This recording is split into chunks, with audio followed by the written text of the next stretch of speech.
So this is what it looks like right from the get-go, with just an Rec 7i converting on both of them. And the Sony was recorded in H.265 for 222, 10-bit and 200 megabits per second, and the DJI was recorded in ProRes RAW, 4K, and yeah, RAW, D-Log. And let's get them as close as possible, starting with just some tweaking on the DJI. Let's go to the RAW tab and just bring up the exposure just a hair, not that much. Something like this. And let's check the Sony. And the Sony needs some luminance enhancement, or luminance increasement, I meant, and some contrast, something like that.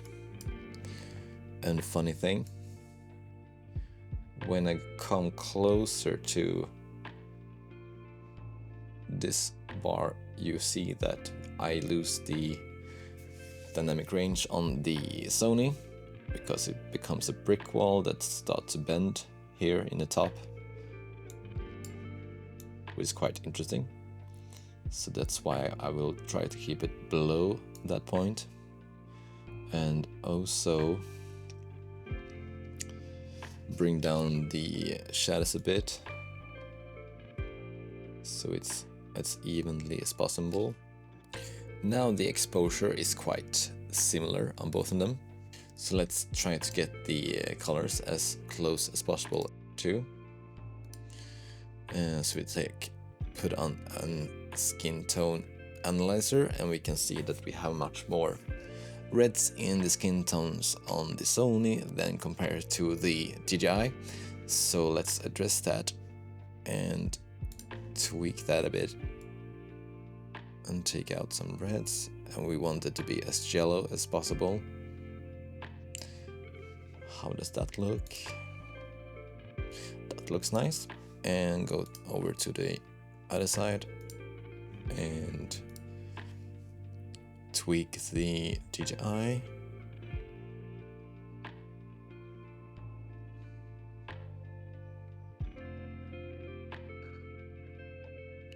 Something like that, and see how that looks.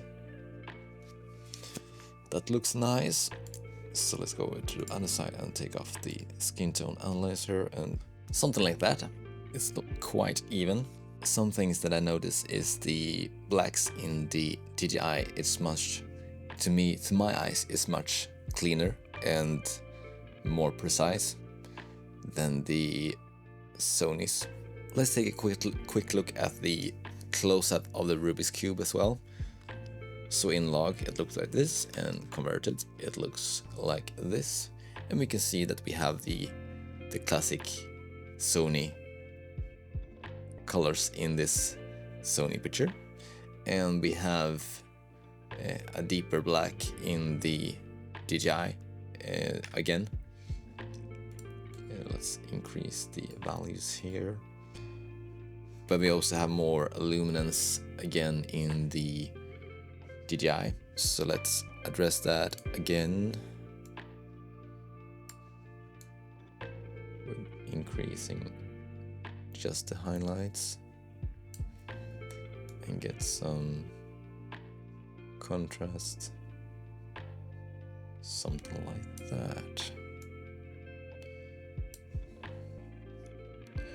And also bring back down the blacks. So now we are closer, and we can see that we lost some dynamic range in the Sony, in the highlights of the skin here.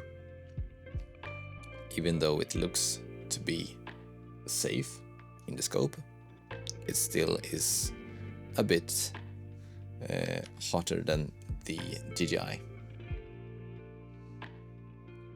So that was a quick look and comparison of the Sony A9 III and the DJI for the 8K. I hope you enjoyed this one, and let us know in the comments what you like and don't like about the colors of those two cameras in the comments below, and let's see you in the next one.